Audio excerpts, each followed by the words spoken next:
Hey guys, welcome to another episode of Ask Matt Lloyd. So I'm here in Western Australia on my parents' farm, which is about 5 hours southwest of Perth.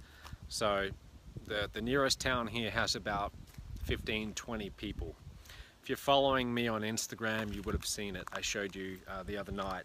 But anyway, the question for today comes from Chris Rao, and it's a little bit of a controversial question, or my answer might be a little bit controversial, I mean. But the question is, what do I think about Bitcoin, cryptocurrencies? What's my own take on it? Chris, maybe you're wondering, am I personally investing in it? So I'm going to give you my best answer here. My personal take on it, from the very little I know about it, because I'm not an expert, I've just looked at it on the surface.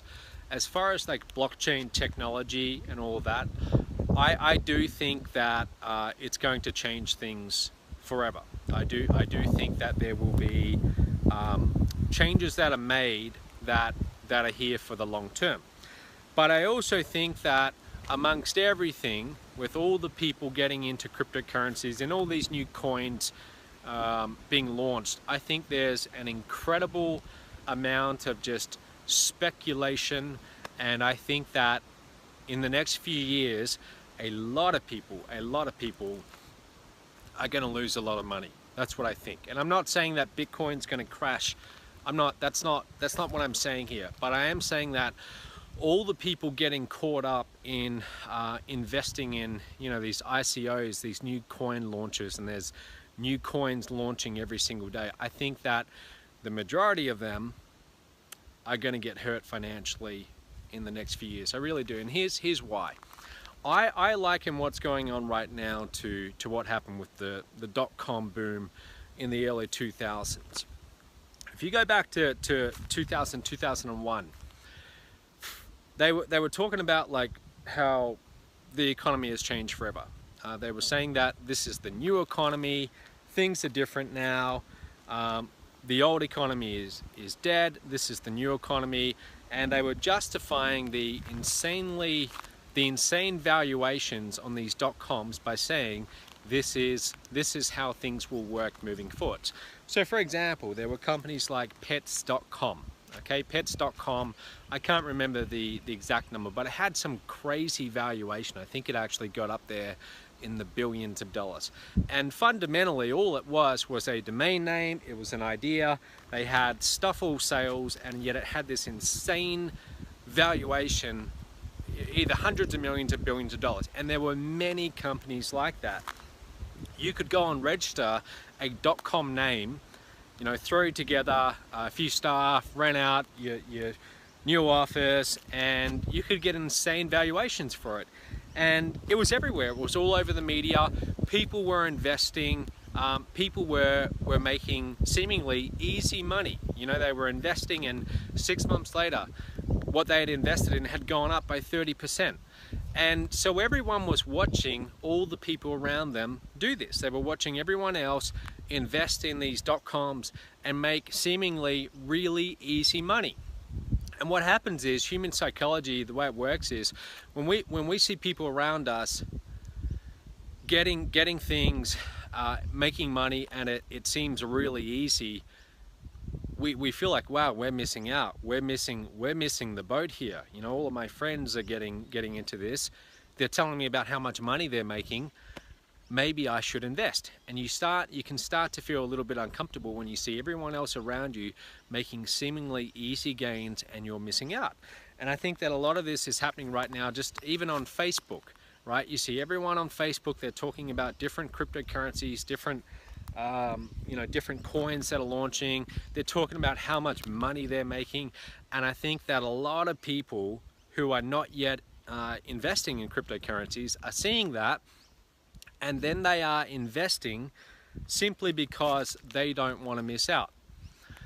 My point is, that's a terrible reason to invest, because most of them, the truth is, most of them don't even fully understand what they're investing in. So I want to be very clear. I am not saying that I'm anti-Bitcoin or cryptocurrencies. What I am saying is that you really need to examine your reasons. Are you investing because you've looked at the fundamentals of what you're investing in, you truly, fully, deeply understand it? Or are you just investing because you look at a graph and you see this dot on the graph and it seems to continue to be going up? Everyone else around you is talking about how much money they're making. You don't want to miss out, so you think, all right, I'm gonna put some money into this. That's a terrible reason to invest. That is pure speculation. And you might make money doing that. You might make money doing that, especially in the short term. You might invest in some cryptocurrency and it doubles in 6 months, and you think, wow, I've made a lot of money.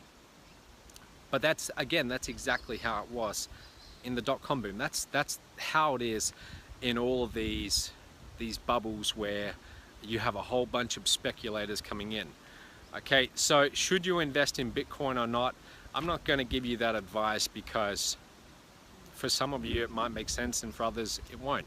I'm not going to pretend to understand cryptocurrencies on a really deep level. The point I'm making is you've got to have valid reasons for making an investment. And if it is just pure speculation where you're investing out of fear of missing out, that's always, long term, that's always a terrible mistake. My advice to you, there's a book called The Intelligent Investor by Benjamin Graham. Go and read chapter 8 of that book. Okay, go and read chapter 8 of that book. Study Warren Buffett and why Warren Buffett, what Warren Buffett's investing reasons are. Why does he invest in a company? And what you'll find with Warren Buffett, one of the things that he always goes on and on about is that you as an investor, you've got to have a circle of competence. Okay, this is, imagine this perimeter around you, and inside the perimeter are all the different investment opportunities that you truly understand. You understand what's driving the price. You can make future predictions and be relatively certain. You fully understand them. Now, outside of the perimeter are all the things that you don't fully understand. So in my case, I'll admit that would be cryptocurrency. Okay, I don't fully understand. I'm not an expert in it, but my point is, most of the people that I see investing in it in Facebook, I know they are not experts in it either. And so my point is, you've got to stay within your circle of competence. Personally, I invest in things that I understand, and that's a very small circle. I don't claim to be an expert in many different asset classes. I'm not, but I invest in things that I understand. Investing in an island resort in Fiji, I can understand that. I understand what I need to do. I understand what I need to do to fill rooms. I know how to do that because that's my background. I fill rooms for our seminars for Mobile Around. It's fundamentally the same concept as filling rooms at a resort. I do invest in gold, but that's not to make incredible returns. That's just simply as a store of wealth. I'm not expecting to make high returns every year. As long as it keeps up with inflation long term, I'm fine with that. So there's very few things which I do invest in, but I make sure I really know what they are. I truly understand them. And if you invest in some cryptocurrency that just launched 2 days ago because you see, you know, some internet marketing guru who's telling you that the price is going to go up 10 times in the next year, that's foolish. Okay, you might make something short term, but long term you're going to get hurt. So my advice is, I'll wrap this up because it's turning into a bit of a rant, but my advice is just fully understand what you're investing in and don't invest for speculative reasons. Okay, don't invest that way because long term it really works out. Hope that helps.